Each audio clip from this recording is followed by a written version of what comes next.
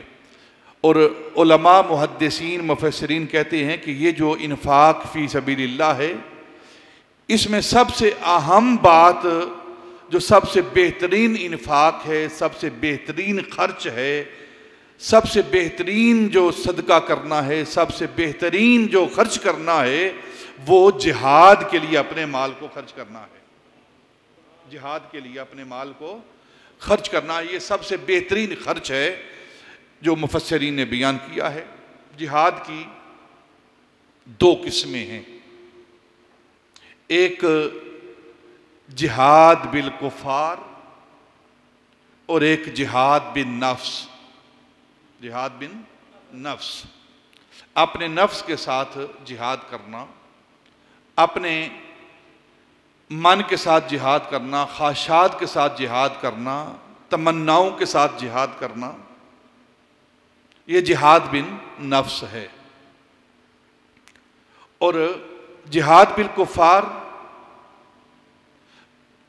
کافروں کے ساتھ جہاد کرنا، عرف عام میں جو ہم جہاد کا معنی لیتے ہیں، جہاد کا لغوی معنی کیا ہے، اس کا لغوی مفہوم کیا ہے کہ انسان، مسلمان اپنے دشمن کے مقابلے میں بھرپور کوشش کرتا ہے۔ بھرپور کوشش کا نام، بھرپور جد و جہد کا نام، اس کو جہاد کہتے ہیں۔ اپنے ساری قوت کو، ساری طاقت کو، ساری عقل کو، سارے شعور کو، سارے علم کو، ساری فہم کو، سارے مال کو دشمن کے مقابلے میں بروئے کار لانا، اس کو جہاد کہتے ہیں۔ جہاد کا معنی ہے کوشش کرنا، جد و جہد کرنا۔ اور ایک کوشش انسان وہ کافروں کے مقابلے میں کرتا ہے، اور ایک کوشش انسان اپنے نفس کے مقابلے میں کرتا ہے۔ جو کوشش کافروں کے مقابلے میں ہوتی ہے اس کو جہاد بالکفار کہتے ہیں، اور جو کوشش اپنے نفس کے خلاف ہوتی ہے اس کو جہاد بن نفس کہتے ہیں۔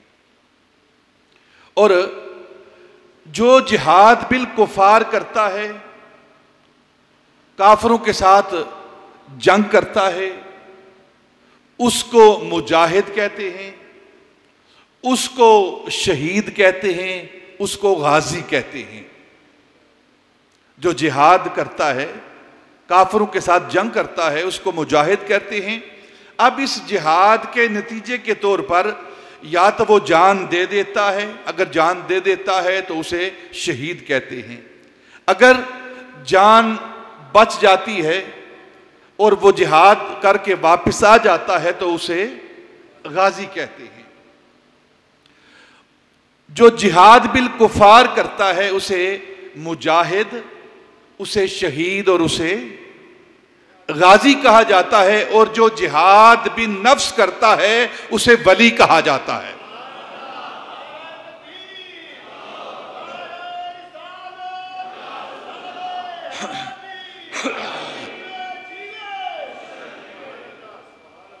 اسے ولی کہا جاتا ہے جو جہاد بھی نفس کرتا ہے، اپنے نفس کی خواہشات کو قربان کرتا ہے۔ یہ جہاد بالکفار کرنے والا یہ زندگی میں ایک بار مرتا ہے، اور جہاد بھی نفس کرنے والا زندگی میں 1000 بار مرتا ہے۔ اپنی خواہشات کو مارتا ہے، اپنی تمناؤں کو مارتا ہے۔ دل کرتا ہے ٹھنڈا پانی پینے کو، دل کرتا ہے کوئی کام کرنے کو، لیکن وہ دیکھتا ہے کہ اللہ رب العزت نے اس چیز سے منع کیا ہے، تو وہ اپنے من کی نہیں مانتا، اپنے نفس کی نہیں وہ مانتا، وہ اللہ رب العزت کے حکم کو مانتا ہے۔ رات ٹھنڈی رات ہو، گرم بستر ہو، جی کرتا ہے وہ اس بستر کے اندر آرام کرتا رہے، سویا رہے، یہ نفس کی خواہش ہوتی ہے۔ لیکن فجر کا وقت آتا ہے تو اذان ہوتی ہے، اللہ رب العزت اپنی طرف بلاتا ہے کہ آؤ فلاح کی طرف آؤ، کامیابی کی طرف آؤ، نماز کی طرف آؤ۔ تو اب نفس کہتا ہے سو لے، آرام کر لے، بستر گرم ہے، باہر ٹھنڈ ہے، ٹھنڈے پانی سے وضو کرے گا۔ تو اب وہ انسان اپنے نفس کے ساتھ جہاد کر رہا ہے، بستر کو ہٹا کے پرے پھینکتا ہے، جا کر باتھ روم کے اندر ٹھنڈے پانی سے وضو کرتا ہے، اللہ کی بارگاہ میں کھڑا ہو جاتا ہے۔ یہ جہاد بالنفس ہے۔ ایک مثال میں نے آپ کے سامنے پیش کی ہے۔ اور اس طرح جد و جہد کرنے والا، اپنے نفس کو قربان کرنے والا، نفس کی خواہشات کو قربان کرنے والا، اس کے لیے کیا ہے؟ اس کو ولی کہتے ہیں، اور اس کا اجر کیا ہے؟ اور جو جہاد بالکفار کرتا ہے اس کا اجر کیا ہے؟ حضرت مقداد بن مہدی کرب رضی اللہ تعالیٰ عنہ صحابی رسول، ان سے ایک روایت ہے کہ جو جہاد بالکفار کرتا ہے اس کے لیے 6 انعام ہیں اللہ رب العزت کے۔ پہلا انعام کیا ہے؟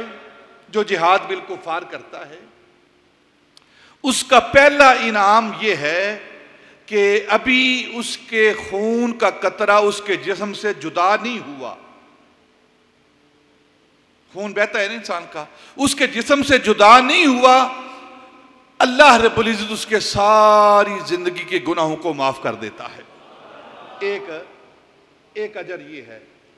جو جہاد بالکفار کرتا ہے، خون جس کا بہتا ہے دشمن کے وار سے، تلوار سے، اس کی گولی سے اس کا خون بہتا ہے، تو ابھی خون اس کے جسم سے جدا نہیں ہوا، زمین پر گرا نہیں، تو اللہ رب العزت اس کے سارے گناہوں کو معاف فرما دیتا ہے۔ یہ پہلا اجر ہے، نبی پاک نے فرمایا، جو جہاد بالکفار کرتا ہے۔ دوسرا اجر کیا ہے؟ دوسرا اجر یہ ہے کہ ابھی اس کا خون کا قطرہ اس کے جسم سے جدا نہیں ہوا، ابھی اس کی روح اس کے بدن سے جدا نہیں ہوئی، وہ جنت کے اندر اپنا مقام دیکھ لیتا ہے، اپنی آنکھوں سے جنت کو دیکھتا ہے، اور جنت کے اندر جو اس کا مقام ہے، جو اس کی جگہ ہے، اس کا مشاہدہ کر لیتا ہے۔ تیسرا انعام کیا ہے اس کے لیے؟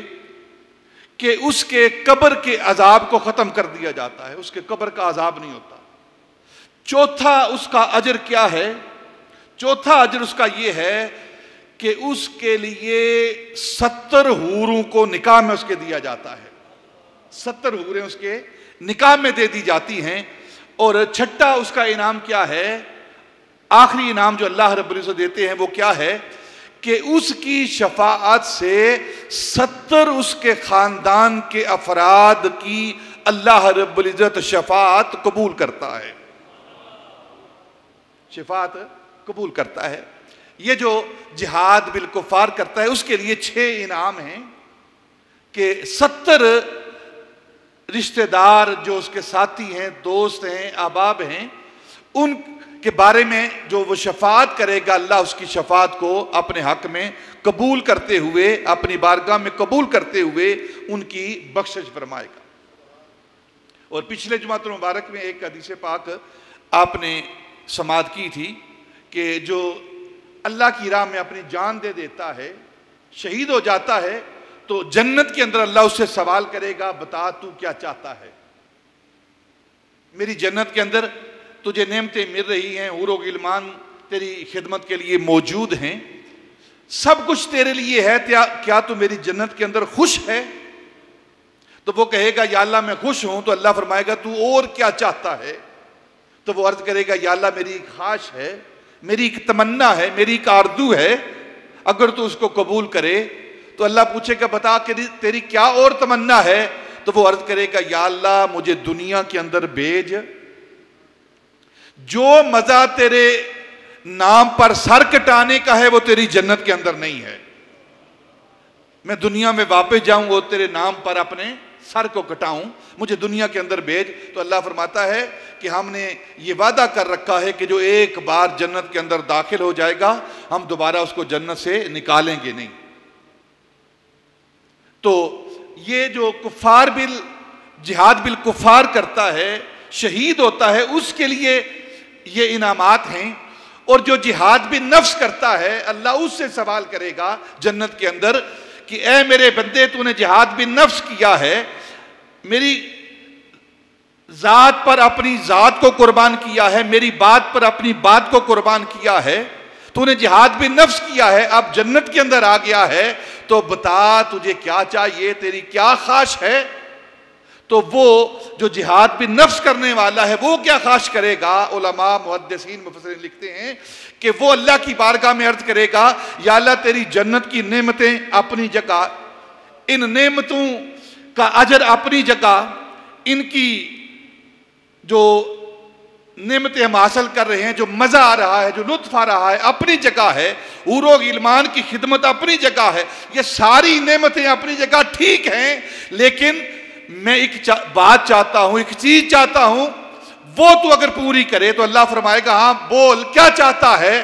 تو وہ جو جہاد بالنفس کرنے والا ہے وہ اللہ کی بارگاہ میں عرض کرے گا یا اللہ میں بغیر کسی حجاب کے تیرے جلوے کو دیکھنا چاہتا ہوں، تیرا دیدار کرنا چاہتا ہوں۔ تو اللہ رب العزت اس جہاد بالنفس کرنے والے کو بغیر کسی پردے کے، بغیر کسی حجاب کے اپنا جلوہ دکھائے گا۔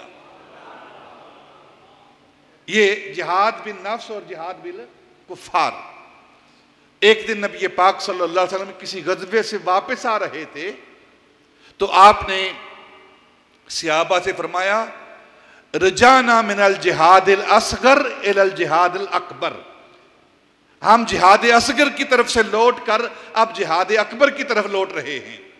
وہ جہاد اکبر کیا ہے؟ وہ جہاد بالنفس ہے، وہ جہاد بالنفس ہے، وہ جہاد اکبر ہے بزبان رسالت۔ اب نبی پاک صلی اللہ علیہ وسلم کی زندگی کا مطالعہ کریں، قرآن پاک کو ہم پڑھیں، 1/3 قرآن جہاد فی سبیل اللہ اور 1/3 قرآن انفاق فی سبیل اللہ، یعنی آدھا قرآن جہاد کے بارے میں تعلیم دے رہا ہے۔ اور نبی پاک کی حیات طیبہ کا، آپ کی زندگی مبارک کا جو مطالعہ کیا جائے، آپ کی سیرت کو پڑھا جائے تو 40 سال کے بعد، اعلان نبوت کے بعد، نزول وحی کے بعد جو زندگی ہے نبی پاک صلی اللہ علیہ وسلم کی، وہ 13 سالہ مکی زندگی ہے، 13 سالہ مکی زندگی ہے اور 10 سالہ مدنی زندگی ہے۔ آپ کی ظاہری حیات مبارکہ جو آپ نے مکہ اور مدینہ کے اندر گزاری ہے وہ 63 سالہ زندگی ہے۔ آپ کی عمر مبارک 63 سالہ آپ کی عمر مبارک ہے، اور 40 سال کی عمر میں آپ نے اعلان نبوت فرمایا ہے۔ 40 سال کی عمر میں آپ کو نبوت نہیں ملی کہ اس وقت وہ نبی بنے ہیں، یہ معاملہ نہیں، آپ تو ازلی نبی ہیں، آپ تو ازلی نبی ہیں اور ابدی نبی ہیں۔ سارے انبیاء کو جو نبوت ملی ہے وہ نبی پاک صلی اللہ علیہ وسلم کی نبوت کے صدقے میں ملی ہے۔ یہ جو بیان کیا جاتا ہے 40 سال کے بعد آپ کو نبوت ملی ہے، نبی بنے ہیں، اس کے پہلے کی جو زندگی ہے وہ ہمارے لیے حجت نہیں ہے، دلیل نہیں ہے۔ قرآن اس کی نفی کرتا ہے، قرآن اس کی نفی کرتا ہے۔ اس کی دلیل کیا ہے؟ قرآن کیا کہتا ہے؟ جب نبی پاک صلی اللہ علیہ وسلم نے کفار مکہ کو، قریش مکہ کو، اپنے رشتہ داروں کو، قریش کو، مکے کے رہنے والوں کو اللہ رب العزت کی توحید کی دعوت دی، اپنی نبوت اور رسالت کی دعوت دی کہ میں اللہ کا نبی ہوں، رسول ہوں، تو ان کفار مکہ نے نبی پاک صلی اللہ علیہ وسلم سے دلیل مانگی کہ اگر آپ اللہ کی وحدانیت کا پیغام دیتے ہیں، ہمیں دعوت دیتے ہیں اللہ کی وحدانیت کی طرف، وہ واحد ہے، احد ہے، وہ صمد ہے، وہ قہار و جبار ہے، وہ ایک ہے، اس کی عبادت کرنی چاہیے، اور تم اللہ کے رسول ہو، اللہ کے نبی ہو، تو اس کی دلیل کیا ہے؟ تو ساری تاریخ کا مطالعہ کر لیں، ساری نبی پاک کی سیرت کی کتابوں کا مطالعہ کر لیں، قرآن کی تفاسیر کا مطالعہ کر لیں، احادیث نبوی کا مطالعہ کر لیں۔ نبی پاک صلی اللہ علیہ وسلم نے جب کفار کو پہلی دعوت دی کہ تم مسلمان ہو جاؤ، اللہ کی توحید کو مان لو، میری نبوت اور رسالت کو مان لو، تو نبی پاک صلی اللہ علیہ وسلم نے چاند کو توڑ کر، سورج کو موڑ کر، درختوں کو اپنے پاس بلا کر، سڑی ہوئی کھجوریں اگا کر، کنکروں سے کلمہ پڑھا کر ان کو دعوت نہیں دی۔ یہ معجزہ آپ نے پیش نہیں کیا کہ میں سورج کو واپس لوٹاتا ہوں، تم ایمان لے آؤ، چاند کے 2 ٹکڑے کرتا ہوں، تم ایمان لے آؤ، سڑی ہوئی کھجوریں میں اگا دیتا ہوں، تم ایمان لے آؤ، کنکروں سے کلمہ پڑھا دیتا ہوں، ایمان لے آؤ، درختوں کو اپنے پاس بلا لیتا ہوں، تم ایمان لے آؤ۔ یہ ساری دلیلیں بعد کی ہیں۔ قرآن کیا کہتا ہے؟ سب سے پہلی دلیل جو نبی پاک صلی اللہ علیہ وسلم نے اللہ رب العزت کی توحید پر، اپنی نبوت اور رسالت پر دی، وہ قرآن بیان کر رہا ہے، فَقَدْ لَبِثْتُ فِيكُمْ عُمَرًا مِّن قَبْلِهِ أَفَلَا تَعْقِلُونَ۔ اے کفار مکہ، تم جانتے نہیں، تمہارے پاس عقل نہیں، میں نے 40 سال تمہارے اندر گزارے ہیں، یہ گزشتہ 40 سال میری زندگی کی دلیل ہے تمہارے پاس، اللہ رب العزت کی توحید کی دلیل ہے تمہارے پاس، میری نبوت اور رسالت کی دلیل ہے تمہارے پاس۔ فَقَدْ لَبِثْتُ فِيكُمْ عُمَرًا مِّن قَبْلِهِ أَفَلَا تَعْقِلُونَ۔ تمہیں عقل نہیں، شعور نہیں، فہم نہیں، ادراک نہیں، قرآن کہہ رہا ہے۔ محبوب ان سے کہو میں نے 40 سال تمہارے اندر گزارے ہیں۔ وہ 40 سال کون سے 40 سال تھے؟ وہ نبی پاک اعلان نبوت سے پہلے کے 40 سال تھے۔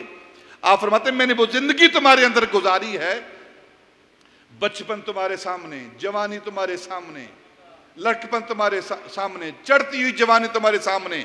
تم اپنی زندگیوں کو دیکھو اور میری زندگی کو دیکھو، تم عیبوں سے بھرے ہوئے ہو، حالانکہ تمہارے ماں باپ، دادا پردادا، خاندان کے بڑے تمہاری تربیت کرنے والے ہیں، اور میں پیدا ہونے سے پہلے باپ چلا گیا، ابھی چھوٹی عمر ہے تو والدہ کا انتقال ہوا، ابھی چھوٹی عمر ہے تو دادے کا، چچے کا، سب کا انتقال ہو گیا ہے، یہ سارے تربیت کرنے والے میرے سر سے چلے گئے ہیں، تو پھر اس کے باوجود تم میرے کردار کو دیکھو، میں تمہارے سامنے زندگی بسر کر رہا ہوں، کبھی میں نے جھوٹ بولا ہو، کبھی میں نے اپنی زندگی کو کسی گناہ کے ساتھ ملوث کیا ہو، یہ 40 سالہ زندگی جو میں نے تمہارے سامنے گزاری ہے، یہ اللہ رب العزت کی توحید اور میری نبوت اور رسالت کی دلیل ہے،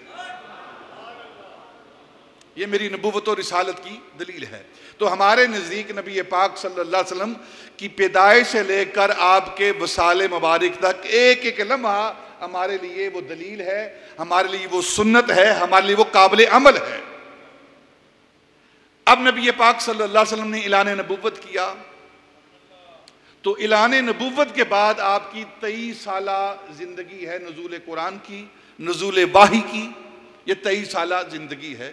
اگر اس زندگی کا ہم مطالعہ کریں، 13 سال آپ نے مکے میں گزارے، 13 سال مکے میں گزارے، اور 13 سال مکے کے اندر گزار کر جو کفار نے ظلم و ستم کے پہاڑ ڈھائے، جو نبی پاک صلی اللہ علیہ وسلم کے صحابہ کے ساتھ انہوں نے، کفار مکہ نے، قریش مکہ نے ان پر جو ستم جو ظلم کیے ہیں. حضرت سمیہ صحابیہ رسول ہیں، ان کے ساتھ کیا کیا؟ کلمہ پڑھنے کی پاداش میں، نبی پاک کو اللہ کا رسول ماننے کی پاداش میں کیا کیا کفار مکہ نے کہ حضرت سمیہ کی دونوں ٹانگوں کو اونٹنی کے ساتھ، دو اونٹنیوں کے ساتھ باندھ دیا، ایک ٹانگ کو ایک اونٹنی کے ساتھ اور دوسری ٹانگ کو دوسری اونٹنی کے ساتھ باندھ دیا، اور دونوں اونٹنیوں کو مخالف سمت ان کے جسم کے دو ٹکڑے کیے گئے. یہ وہ ظلم و ستم تھے. پھر خود نبی پاک صلی اللہ علیہ وسلم کی ذات کے ساتھ کیا کیا؟ حضرت بلال حبشی کے ساتھ کیا کیا کہ آپ کے وجود پر، حضرت بلال حبشی کے وجود پر دہکتے ہوئے انگارے رکھے جاتے تھے، دہکتے ہوئے انگارے وہ رکھے جاتے تھے. پھر طائف کے اندر نبی پاک کے ساتھ کیا ہوا؟ یہ سارے ظلم و ستم کیے گئے. اس کے مقابلے میں، اس کے بدلے میں ایک بار بھی نبی پاک صلی اللہ علیہ وسلم نے ان کے ساتھ جنگ نہیں کی، ان کا مقابلہ نہیں کیا. یہ سارے چیزیں برداشت کرتے. دل چاہتا تھا، صحابہ کا دل چاہتا تھا، نبی پاک کا دل چاہتا تھا کہ ان ظلم و ستم جو یہ کر رہے ہیں اس کا بدلہ دیا جائے انہیں. لیکن یہ وہ دور تھا جو جہاد بن نفس کا دور تھا، صبر کا دور تھا، کردار سازی کا دور تھا، انسانیت کی سیرت کے اندر نکھار پیدا کرنے کا دور تھا. کیونکہ آپ مشعل راہ ہیں، آپ کی زندگی کا ایک ایک لمحہ آنے والی امت کے لیے یہ سنت بننا تھا. تو نبی پاک صلی اللہ علیہ وسلم نے یہ ہمیں سنت دی ہے کہ جب تم پر ظلم ہو جائے، جب تم پر اس طرح کے پہاڑ ٹھائے جائیں تو میری زندگی سے سبق لینا، تم صبر کرنا، کیونکہ اللہ صبر کرنے والوں کے ساتھ ہے. تو یہ سارا کچھ کرنے کے باوجود آپ نے ایک بھی جنگ، ایک بھی غزوہ نہیں ہوا مکی زندگی کے اندر. 13 سالہ زندگی، مکی زندگی، اس کے اندر ایک بھی جہاد، ایک بھی جنگ، ایک بھی معرکہ نہیں ہوا. اب یہ جو 13 سالہ زندگی ہے اس کے اندر کیا ہوا ہے؟ اس کے اندر انسان سازی ہوئی ہے، انسان سازی ہوئی ہے، ذہن سازی ہوئی ہے، کردار سازی ہوئی ہے، جماعت کو تیار کیا گیا ہے. اور پھر ایسی کردار سازی کی ہے، ایسی ذہن سازی کی ہے، ایسی انسان سازی کی ہے نبی پاک صلی اللہ علیہ وسلم نے. وہ انسان جو پہلے بتوں کے آگے جھکتے تھے، اپنے ہی اولاد کو زندہ درگور کرتے تھے، بھیڑ بکریوں کے پیچھے پیچھے بھاگتے تھے، اب ایسی کردار سازی، ایسی ذہن سازی ہوئی جو بکریوں کے پیچھے چلتے تھے نا، اب فرشتے ان کے پیچھے پیچھے چل رہے ہیں. خود نہ تھے جو راہ پر اوروں کے ہادی بن گئے، جو خود گم کردہ راہ تھے اب وہ ساری کائنات کے لیے وہ رہنما بن کے. ان رہنماؤں کو صحابہ کہتے ہیں رضوان اللہ تعالی علیہم اجمعین، جنہوں نے نبی پاک صلی اللہ علیہ وسلم کی نبوت اور رسالت کو قبول کیا اور نبی پاک نے ان کی تربیت کی. یہ 13 سالہ مکی زندگی یہ جہاد بھی نفس ہوتا رہا ہے. آپ نے نفس کے ساتھ جہاد ہوتا رہا ہے، صبر کیا جاتا رہا ہے، برداشت کیا جاتا رہا ہے، ہر ظلم و ستم کو برداشت کیا گیا ہے. اور پھر ساری ساری رات نبی پاک اللہ کی عبادت میں کھڑے ہوتے رہے ہیں. یہ وہ دور تھا جسے جہاد بن نفس کا دور کہا جائے تو صحیح بات ہوگی. یہ 13 سالہ نبی پاک صلی اللہ علیہ وسلم کی حیات طیبہ کا دور جو مکی زندگی ہے. اور پھر اس کے بعد آپ نے ہجرت کی، ہجرت کر کے مدینہ المنورہ تشریف لے گئے. اور مدینہ المنورہ کی جو آپ کی ظاہری حیات مبارکہ ہے وہ 10 سالہ زندگی ہے. کتنی ہے؟ 13 اور 10 کتنے ہو گئے؟ 23 سال.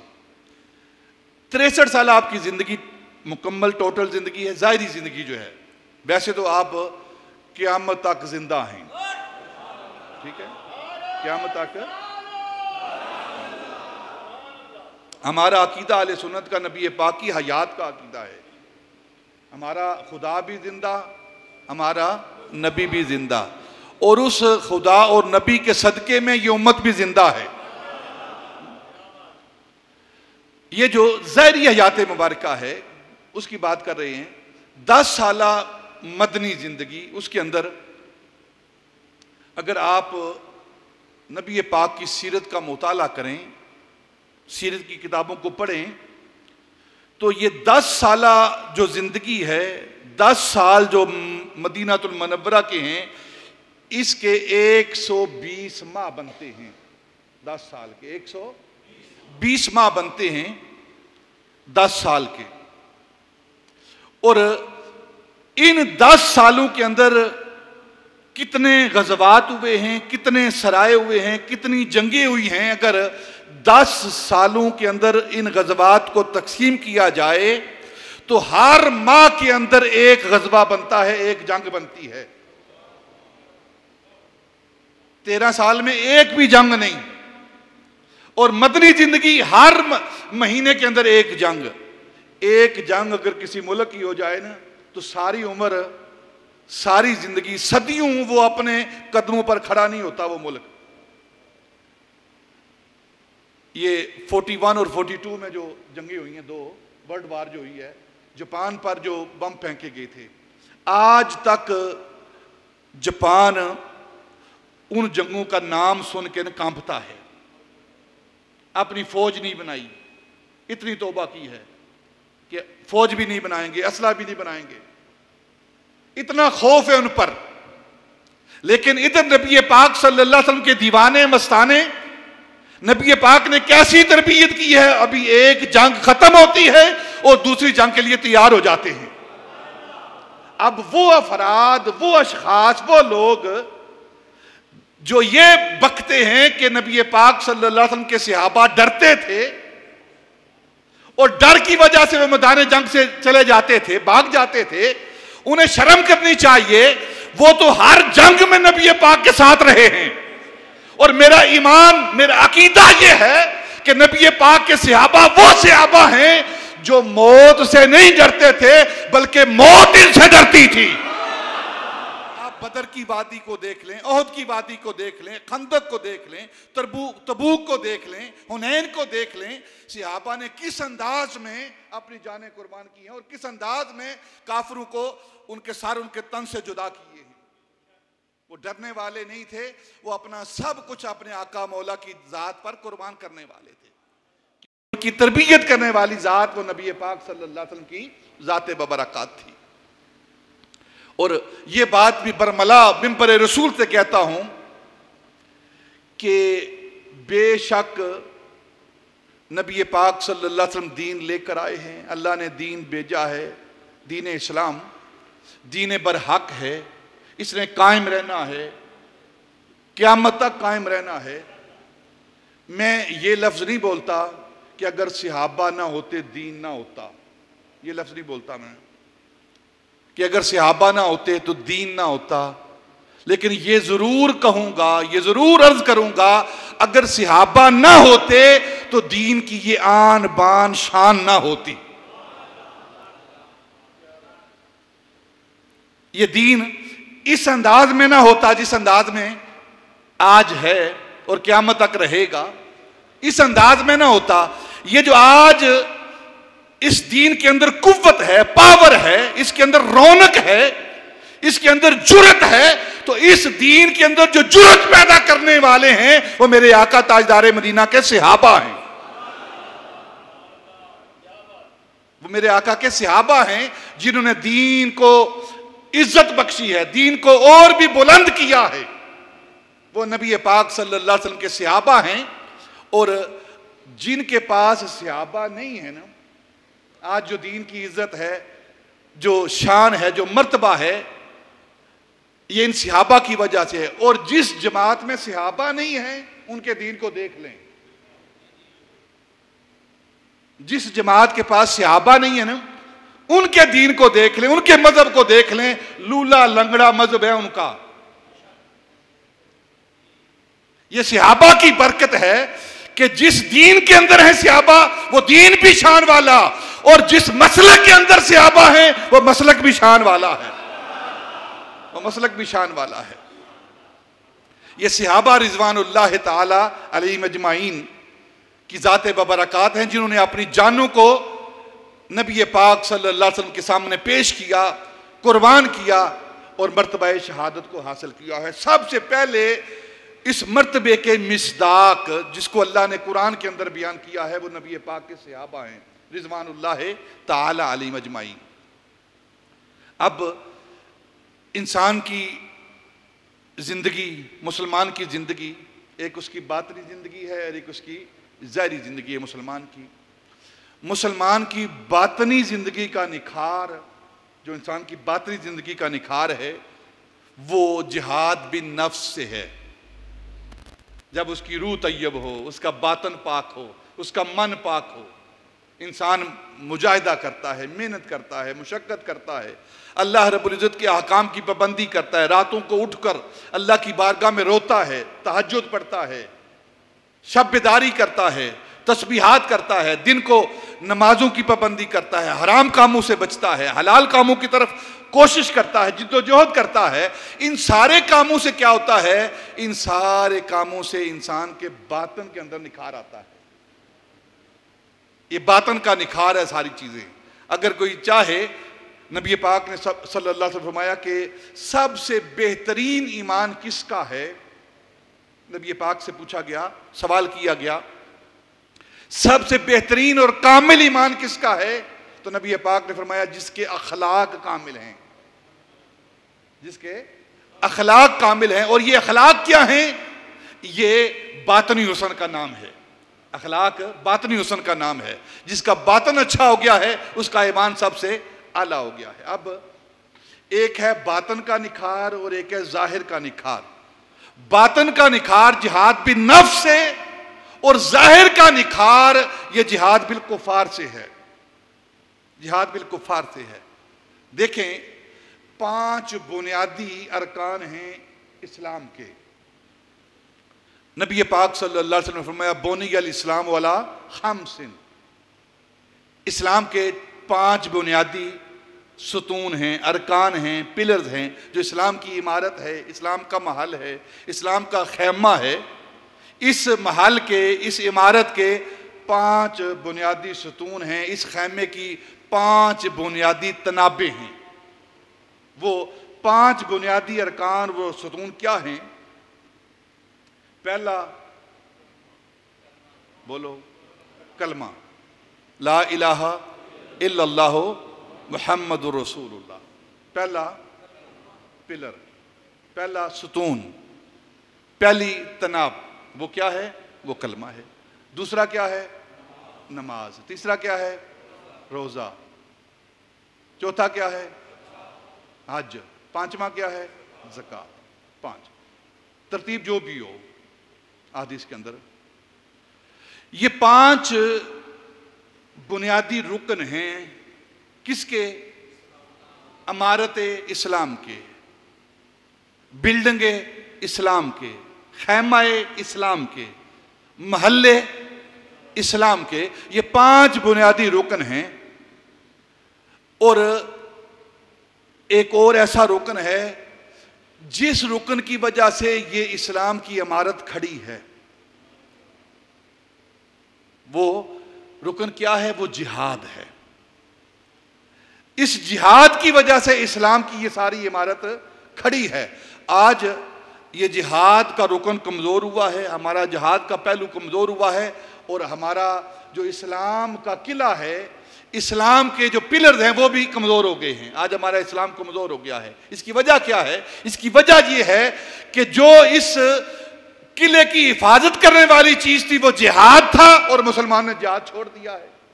جب جہاد چھوڑا ہے تو ہمارا اسلام کمزور ہو چکا ہے، نماز ہماری کمزور ہو چکی ہے، روزہ ہمارا کمزور ہو چکا ہے، حج ہمارا کمزور ہو چکا ہے، کلمہ طیبہ پر یقین ہمارا کمزور ہو چکا ہے، زکوٰۃ ہماری کمزور ہو چکی ہے۔ کتنے افراد ہیں معاشرے کے جو عین اللہ رب العزت کے حکم کے مطابق زکوٰۃ ادا کرتے ہیں؟ کتنے لوگ ہیں جو اللہ کے حکم کے مطابق حج ان پر فرض ہے وہ حج کرتے ہیں؟ کتنے لوگ ہیں جو نماز پڑھتے ہیں؟ یہ ساری کمزوری جو آج مسلمانوں کے اندر آئی ہے، اس کا سبب کیا ہے؟ اس کا سبب وہ جہاد سے دوری ہے۔ اگر مسلمان جہاد کرتے رہتے تو ان کے اس عمارت کے اندر کبھی کمزوری نہ آتی۔ آج بھی مسلمان اگر چاہتا ہے کہ اسلام کی عمارت مضبوط ہو تو اسے کیا کرنا چاہیے؟ اسے جہاد کرنا چاہیے۔ حضرت امام زین العابدین رضی اللہ تعالی عنہ اہل بیت کے امام میں آپ فرماتے ہیں کہ جس طرح ہمیں قرآن پڑھایا جاتا ہے نا، قرآن کی صورتیں یاد کرائی جاتی ہیں، والدین استاد اپنے بچوں کو، اپنے شاگردوں کو قرآن پڑھاتا ہے اور قرآن کی صورتیں یاد کرواتا ہے، حضرت امام زین العابدین فرماتے ہیں ہمارے بزرگ، ہمارے بڑے اسی طرح ہمیں نبی پاک صلی اللہ علیہ وسلم کا جہاد سکھاتے تھے، جہاد کی تعلیم دیتے تھے، جہاد پڑھاتے تھے کہ نبی پاک کا جہاد، صحابہ کا جہاد اس طرح کا تھا، اس طرح وہ جہاد کرتے تھے۔ اور یہ جہاد کیوں ضروری ہے؟ آج امت مسلمہ جہاد سے ڈر رہی ہے، کیونکہ میں نے گزشتہ جمعۃ المبارک میں یہ بات کی تھی کہ جو مسلمان ہے نا، مسلمان کے لیے اس کی زندگی عزیز نہیں، اس کی زندگی عظیم نہیں، مسلمان کے لیے مقصد زندگی عزیز ہے، مقصد زندگی عزیز ہے۔ اور یہ جہاد کیوں ضروری ہے؟ ہم معاشرے کے اندر رہتے ہیں، معاشرہ کسے کہتے ہیں؟ انسانوں کے مل جل کر رہنے کا نام معاشرہ ہے۔ اگر آپ اس کی تاریخ پڑھیں گے، معاشرے کی تاریخ پڑھیں گے تو انسانوں کے مل جل کر رہنے کا نام، جس جگہ پر، جس جگہ مقام پر انسان مل جل کر رہتے ہوں اس جگہ کو، اس ماحول کو معاشرہ کہتے ہیں۔ جیسے ہم کہتے ہیں ہماری معاشرتی زندگی، معاشرتی زندگی کیا ہے؟ کہ جو انسان آپس میں مل جل کر رہتے ہیں۔ اس کی مثال اگر آسان سمجھنی ہو تو انسان اپنے بدن سے سمجھے، اپنے بدن سے سمجھے۔ یہ انسان کا بدن پورا معاشرہ ہے ایک، اس کے اندر آنکھ ہے، کان ہیں، ناک ہے، لب ہیں، دانت ہیں، زبان ہے، سر ہے، ماتھا ہے، سینہ ہے، ہاتھ ہیں، بازو ہیں، پاؤں ہیں، ٹانگیں ہیں، پیٹ ہے۔ یہ سارا کچھ مل کر، یہ سارے اعضاء مل کر ایک بدن کے اندر رہ رہے ہیں، مل کر رہ رہے ہیں۔ یہ انسان کی معاشرتی وجود ہے۔ اب عقل مند انسان اس بات کو اچھی طرح جانتا ہے کہ اگر انسانی معاشرے کا کوئی عضو، کوئی جزو، کوئی حصہ اگر خراب ہو جائے تو کیا کرتے ہیں؟ اس کا ہم علاج کرواتے ہیں۔ کان خراب ہو گیا ہے تو ڈاکٹر کے پاس جا کر، طبیب کے پاس جا کر، حکیم کے پاس جا کر اس کا علاج کرواتے ہیں۔ ہاتھ خراب ہو گیا ہے، پاؤں خراب ہو گیا ہے، انگلیاں خراب ہو گئی ہیں تو کیا کرتے ہیں؟ جا کر اس کا علاج کرواتے ہیں، دوائی لیتے ہیں۔ اور اگر وہ عضو، وہ حصہ جسم کا جو لا علاج ہو جائے، جو لا علاج ہو جائے، خراب ہو جائے، اتنا خراب ہو جائے کہ خطرہ ہو اس کی وجہ سے باقی کے جو اعضاء ہیں وہ بھی خراب ہو جائیں گے، تو پھر کیا کیا جاتا ہے؟ پھر اس عضو کو کاٹ دیا جاتا ہے تاکہ باقی کا جو حصہ ہے، باقی جو معاشرہ ہے وہ پاک، صاف، صحت مند ہو جائے۔ اور اس عضو کو کاٹنے کے لیے انسان کو آپریشن تھیٹر کے اندر لے جایا جاتا ہے تاکہ اس کا وہ حصہ کاٹ دیا جائے۔ اب انسان دنیا کے اندر رہتا ہے، معاشرتی زندگی بسر کرتا ہے۔ عرب کے اندر، وہ عرب کا معاشرہ ہے، اس کے اندر جو لوگ رہتے ہیں وہ بیمار تھے، وہ بیمار تھے۔ کسی کو شرک کی بیماری تھی، کسی کو کفر کی بیماری تھی، کسی کو چوری ڈکیتی کی بیماری تھی، کسی کو عزت پائمال کرنے کی بیماری تھی، کسی کو دھوکہ دینے کی بیماری تھی، کسی کو قتل و غارت کرنے کی بیماری تھی، کسی کو کوئی بیماری تھی، کوئی اپنی اولاد کو زندہ درگور کرتا تھا۔ بِأَيِّ ذَنبٍ قُتِلَتْ، قرآن جس کا ذکر کر رہا ہے کہ اپنی بیٹیوں کو زندہ درگور کرنے کی بیماری تھی انہیں۔ تو اس عرب کے معاشرے میں ایک حکیم حاذق آیا، ایک طبیب حاذق آیا، اللہ کی طرف سے ایک ڈاکٹر بن کے آیا۔ اس حکیم کا نام محمد مصطفیٰ ہے، اس حکیم کا نام محمد مصطفیٰ ہے، وہ اللہ کی طرف سے حکیم بن کر، ڈاکٹر بن کر، طبیب بن کر وہ اس معاشرے کے اندر آیا اور اس معاشرے کو ٹھیک کرنے کی کوشش کی. پھر کچھ ٹھیک ہو گئے، کچھ ٹھیک ہو گئے، اور اتنی شہرت ہوئی اس دواخانے کی، اس شفا خانے کی، اس طبیب حاذق کی، اس حکیم حاذق کی اتنی شہرت ہوئی کہ پوری دنیا کے اندر اس کی شہرت پھیل گئی. پھر اپنا علاج کروانے کے لیے کوئی یمن سے ابو ہریرہ آ رہا ہے، کوئی روم سے صہیب آ رہا ہے، کوئی فارس سے سلمان آ رہا ہے، کوئی حبشہ سے بلال حبشی آ رہا ہے. یہ سارے علاج کروانے کے لیے آ رہے ہیں. سب کا علاج ہوا، وہ حکیم حاذق علاج کرتا رہا، سب ٹھیک ہو گئے. لیکن کچھ ایسے لوگ تھے، کچھ ایسے عضو تھے، کچھ ایسے جزو تھے اس معاشرے کے جو ایسے خراب ہو گئے تھے جن کا کاٹنا ضروری ہو گیا تھا. وہ ابو جال تھا، عتبہ تھا، شیبہ تھا. اس کے لیے پھر میدان بدر کا آپریشن تھیٹر بنا. بدر کی وادی کے اندر ان کو لے جایا گیا، ان کو کاٹا گیا تاکہ معاشرے کو خراب نہ کریں. احد کے اندر لے جایا گیا، احد کے اندر ان کو کاٹا گیا. خندق کے اندر لے جایا گیا، خندق کے اندر کاٹا گیا. تبوک کے اندر لے جا کر ان کا علاج کیا گیا. جو معاشرے کے لیے روگ تھے اور معاشرے کو خراب کرنے والے تھے ان کو کاٹ کے پھینک دیا گیا تاکہ معاشرہ تندرست ہو جائے. اور اس کاٹنے کا نام، آپریشن تھیٹر کے اندر لے جانے کا نام ہی جہاد ہے، جس سے مسلمان اپنا رشتہ توڑ چکا ہے. اور نبی پاک صلی اللہ علیہ وسلم الجہاد ماضٍ الی یوم القیامہ، اگر قیامت تک لوگ انسانیت وہ صحت مند زندگی گزارنا چاہتے ہیں، امن کی زندگی گزارنا چاہتے ہیں، تو پھر میرا فرمان سن لو. نبی پاک نے فرمایا یہ جہاد قیامت تک جاری رہے گا. قیامت تک جہاد کرتے رہو گے، معاشرہ پرامن رہے گا. اور ہم نے جہاد کو چھوڑ دیا ہے. یہ جتنے بھی جہاد ہوئے ہیں نبی پاک صلی اللہ علیہ وسلم کی حیات طیبہ میں، یہ اس ناسور کو، اس گندگی کو، اس عضو معطل کو، عضو لا علاج کو ختم کرنے کے لیے، کاٹنے کے لیے، تاکہ معاشرہ صحت مند ہو جائے. اس معاشرے کے اندر یہ گندگی باقی نہ رہے، یہ غلاظت باقی نہ رہے، یہ دوسرے عضو کو خراب کرنے والا عضو باقی نہ رہے. وہ نبی پاک صلی اللہ علیہ وسلم اس کا علاج کرتے رہے. آج جس علاج گاہ کا ہم نے ذکر کرنا ہے وہ ہے غزوہ احزاب.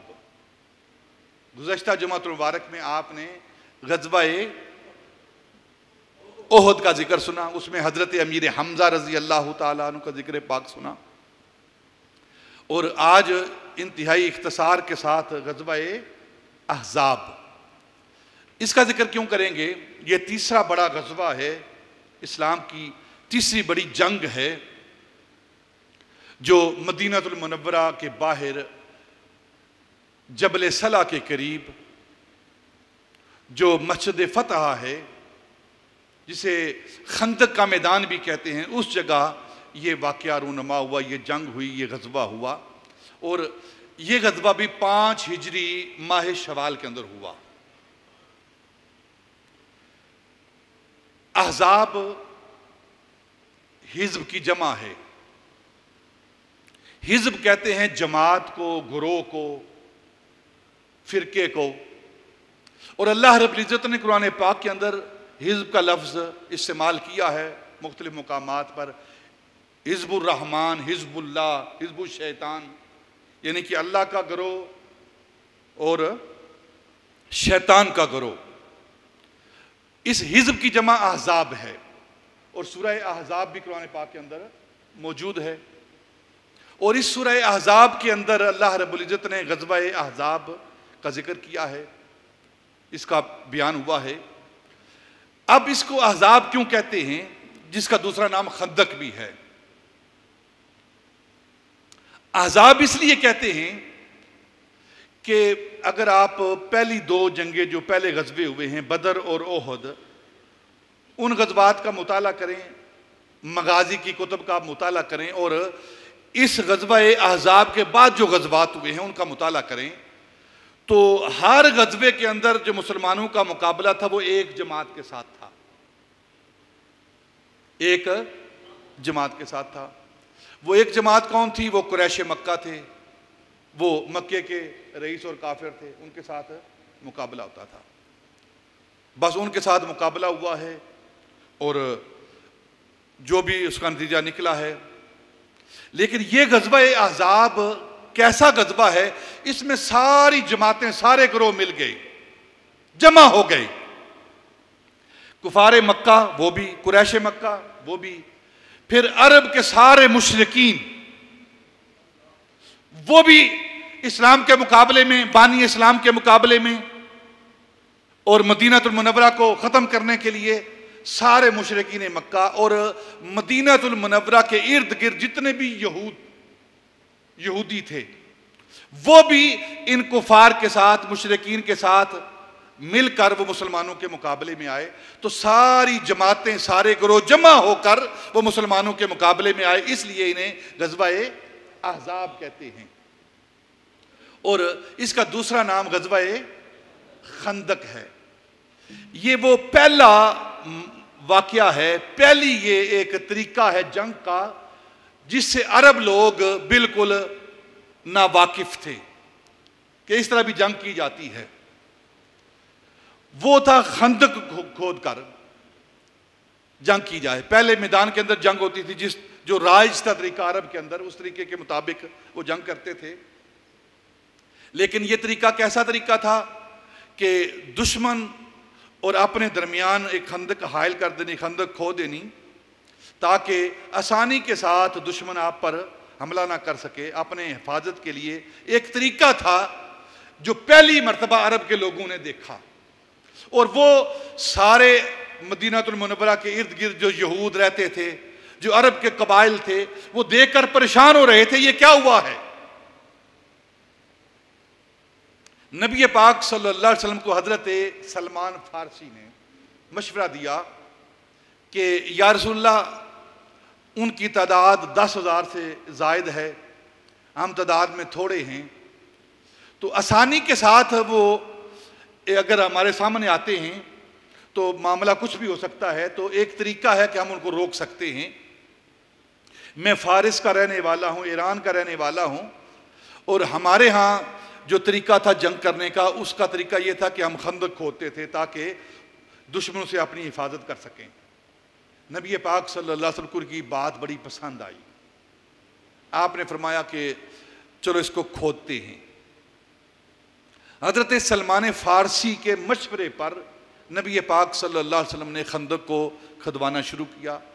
یہ خندق جبل صلہ کے قریب 4,000 گز لمبی،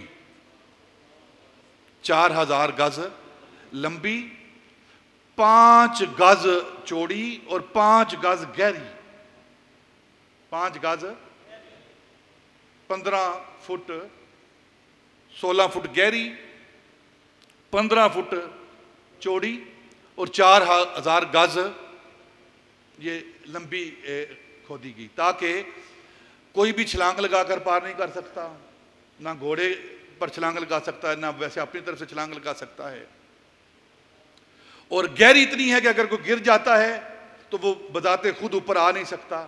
یہ ایک وہ ٹیکنیک تھی، وہ طریقہ تھا جو حضرت سلمان فارسی نے بیان کیا، یہ طریقہ دیا، اور نبی پاک صلی اللہ علیہ وسلم نے اس پر عمل کروایا۔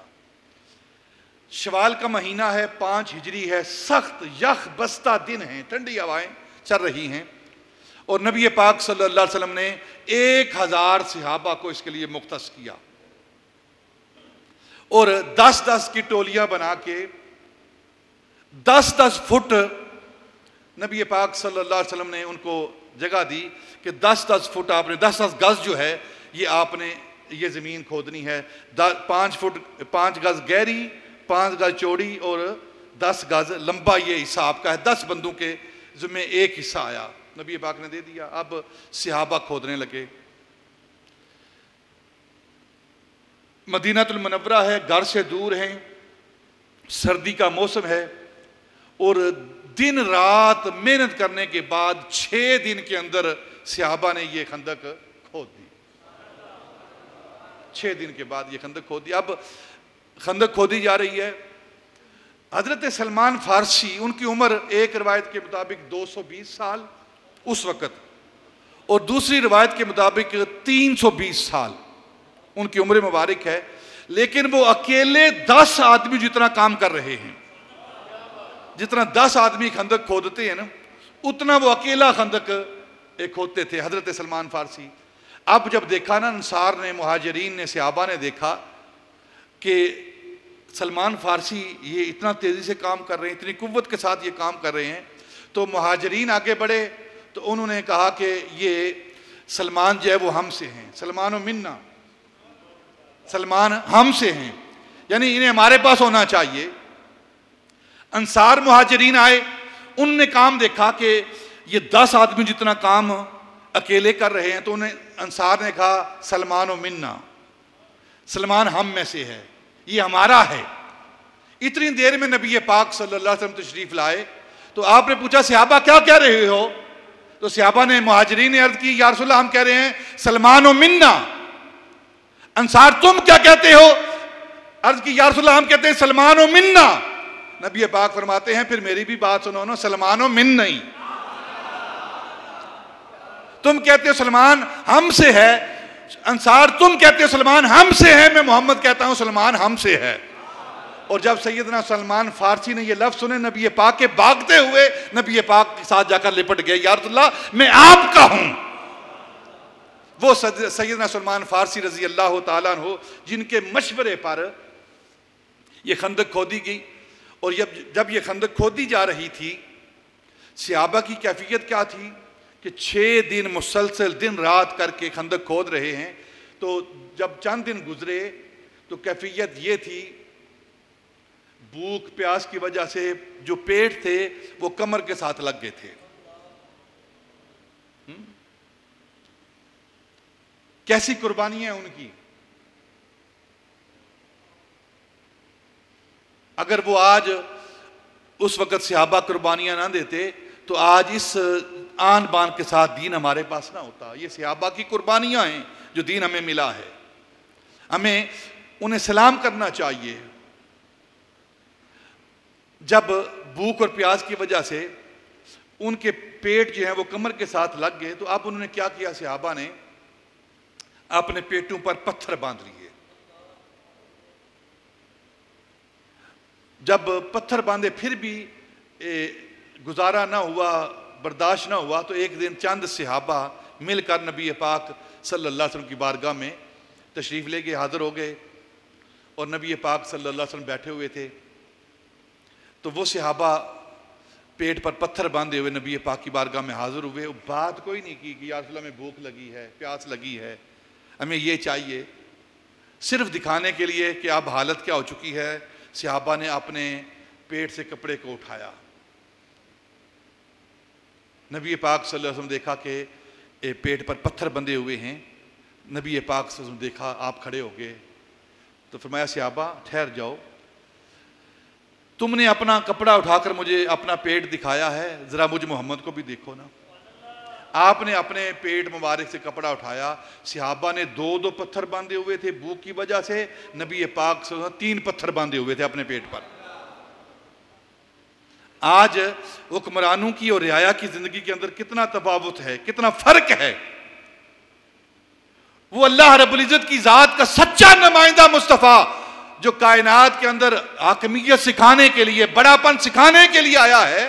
کیسی برابری ہے, اگر رعایا بھوکی ہے تو اگر رعایا 2 دن کی بھوکی ہے تو خود حاکم جو ہے وہ 3 دن کا بھوکا ہے.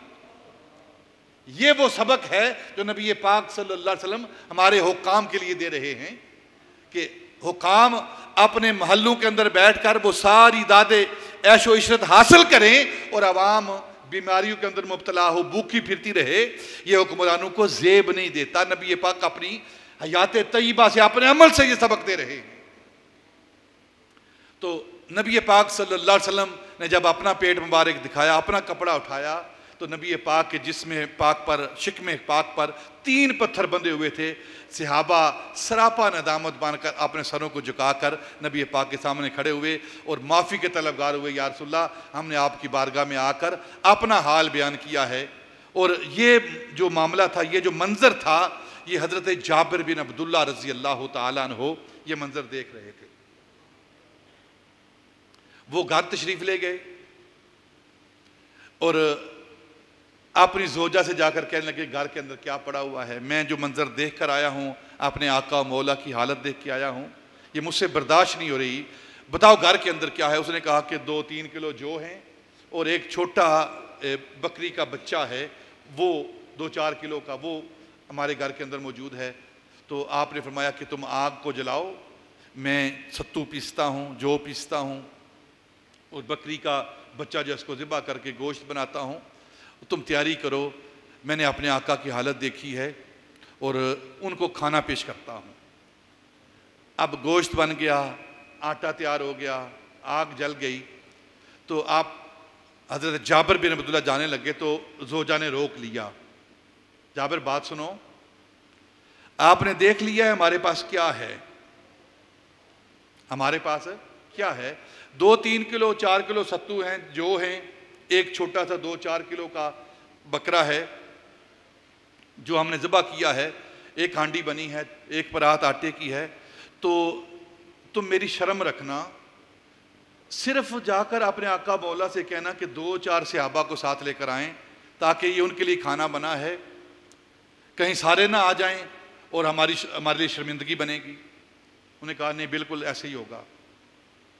حضرت جابر نبی پاک کی بارگاہ میں حاضر ہوئے، یا رسول اللہ میں آپ کی اس کیفیت کو دیکھ کر اپنے گھر گیا تھا، اپنی زوجہ سے کچھ کھانے پکانے کے لیے کہا تو وہ کھانا تیار ہو گیا ہے، آپ 2-4 بندے لے کر چلیں، گھر چلیں، کھانا کھا لیں۔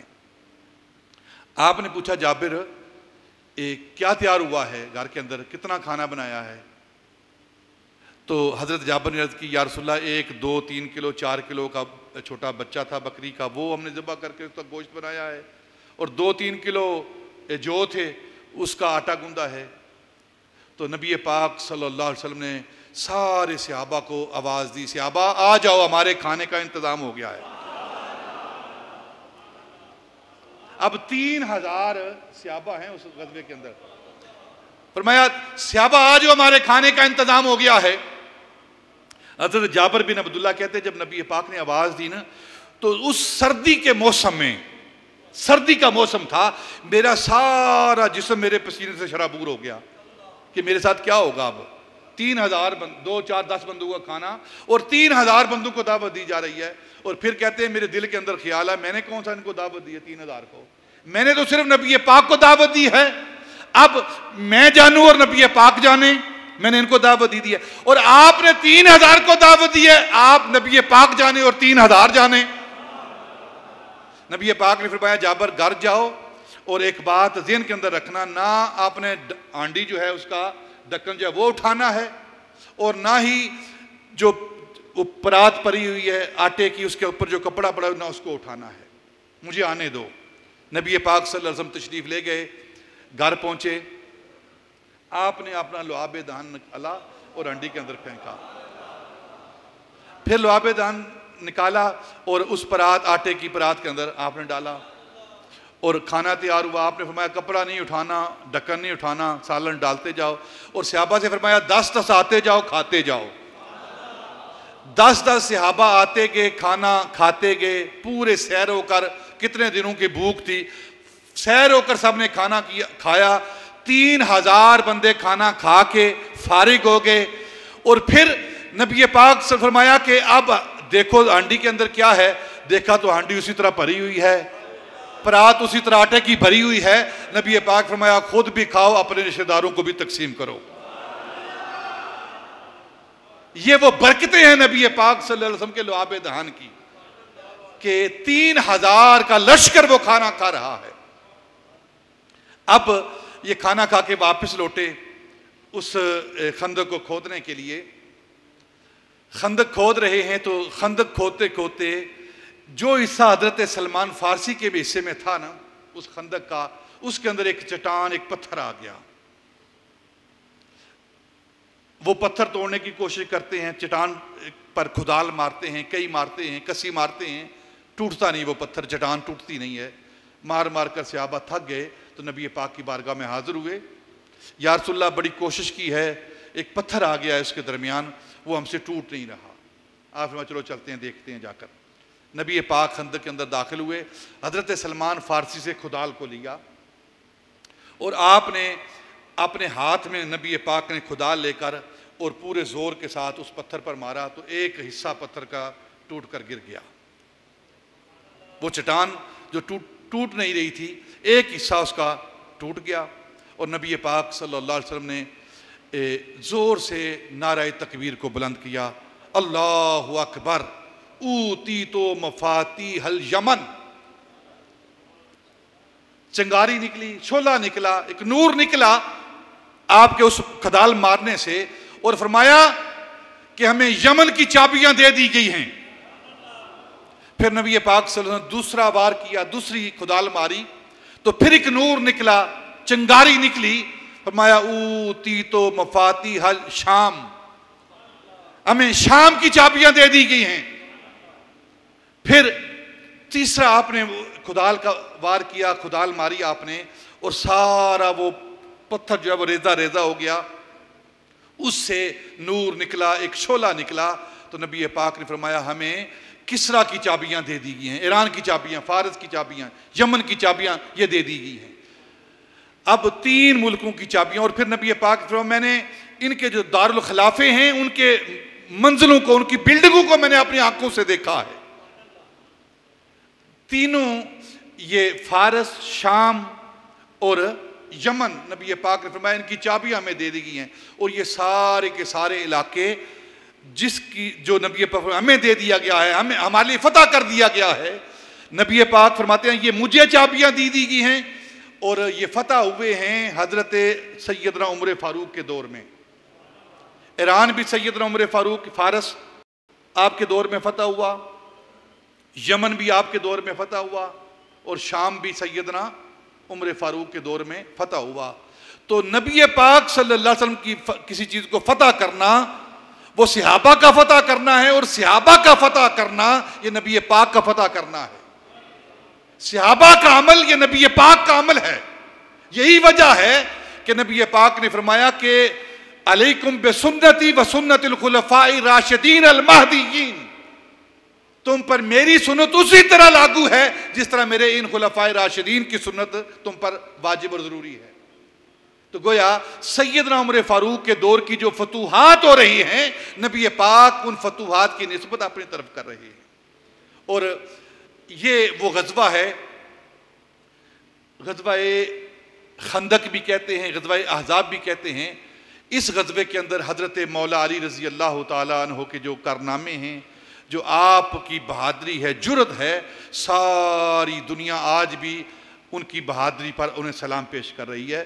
اور نبی پاک صلی اللہ علیہ وسلم جب حضرت مولا علی مقابلے کے لیے جا رہے ہیں، اب عمر بن عبد ود کے مقابلے میں، تو نبی پاک نے ایک جملہ حضرت مولا علی رضی اللہ تعالیٰ عنہ کے حوالے سے بولا، میرے صحابہ دیکھو اس طرف عبد ود ہے، عمر بن عبد ود ہے، اور وہ 100 بندوں کے مقابلے میں اکیلا لڑنے والا تھا، اتنا بہادر نوجوان تھا، 100 بندوں کے مقابلے میں وہ اکیلا لڑتا تھا۔ اور ادھر حضرت مولا علی رضی اللہ تعالیٰ جا رہے ہیں اس کے مقابلے میں، تو نبی پاک نے صحابہ سے فرمایا صحابہ دیکھو برز الایمان کلہ مع الکفر ہی کلہ ہی، آج کامل ایمان کل کفر کے مقابلے میں جا رہا ہے۔ حضرت مولا علی کو کل ایمان کہا، برز الایمان کلہ ہی، آج کل ایمان کل کفر کے مقابلے میں جا رہا ہے۔ اور پھر جب حضرت مولا علی مقابلے میں جا رہے ہیں تو نبی پاک صلی اللہ علیہ وسلم اپنے ہاتھ اٹھائے، ہاتھ اٹھا کر اللہ کی بارگاہ میں عرض کی، یا اللہ بدر کے اندر تو نے مجھ سے عبیدہ لے لیا تھا، احد کے اندر تو نے مجھ سے میرا چچا حمزہ لے لیا تھا، یہ علی میرا بھائی ہے، اس کو میرے لیے چھوڑ دے۔ رب لا تذرنی فردم وانت خیر الوارثین، یا اللہ اس علی کو میرے لیے چھوڑ دے، یہ میرا بھائی ہے، اس کو میرے لیے چھوڑ دے، اس کو فتح عطا فرما۔ اور پھر کیسی فتح عطا ہوئی، ایک ہی وار سے وہ 100 کے مقابلے میں لڑنے والا حضرت مولا علی کے وار کو برداشت نہ کر سکا اور حضرت مولا علی نے اس کے سر کو اس کے تن سے جدا کر دیا۔ اس طرح مسلمانوں کو اس غزوے کے اندر بھی فتح حاصل ہوئی۔ یہ غزوہ خندق، غزوہ احزاب ہے، اور مقابلہ کیا ہے؟ 1-3 کا۔ مسلمانوں کی تعداد 1000 اور کفار کی تعداد 3000۔ پڑھتے جائیں اس سارے غزوات کو۔ اس غزوے کے اندر، غزوہ خندق کے اندر، مسلمانوں کی تعداد 3000 تھی اور کفار کی تعداد 10,000 تھی، لیکن فتح مسلمانوں کے مقدر میں آئی۔ کیوں مقدر میں آئی؟ کہ فتح نبی پاک کے قدموں سے نکلتی ہے۔ اِنَّا فَتَحْنَا لَكَ فَتْحًا مُبِينًا، محبوب ہم نے فتح آپ کے قدموں کے ساتھ لگا دی ہے، جو آپ کے قدموں کے ساتھ لگا رہے گا فتح اس کا مقدر رہے گا۔ آج بھی امت مسلمہ اور قیامت تک امت مسلمہ اگر فتح چاہتی ہے تو اپنے آپ کو نبی پاک کے قدموں کے ساتھ جوڑ لے، یہ فتح مسلمانوں کا مقدر رہے گی۔ اگر مسلمان نبی پاک سے جدا ہوئے، نبی پاک سے رشتہ کمزور کیا، تو پھر ذلت و رسوائی مسلمانوں کا مقدر رہے گا۔ اگر مسلمان عزت چاہتا ہے، رفعت چاہتا ہے، فتح چاہتا ہے، کامیابی چاہتا ہے، کامرانی چاہتا ہے، تو آؤ اپنے آقا مولا کے ساتھ اپنا رشتہ ہم مضبوط کریں، ان کے ساتھ تعلق کو مضبوط کریں۔ وہ تعلق محبت ہے، وہ تعلق عشق ہے، وہ تعلق تابعداری ہے، وہ تعلق اطاعت ہے۔ اگر یہ تعلق ہمارا مضبوط ہو گیا تو پھر مسلمانوں کو کامیابی سے کوئی نہیں روک سکتا۔ اللہ تعالی ہمیں ان باتوں پر عمل کرنے کی توفیق عطا فرمائے۔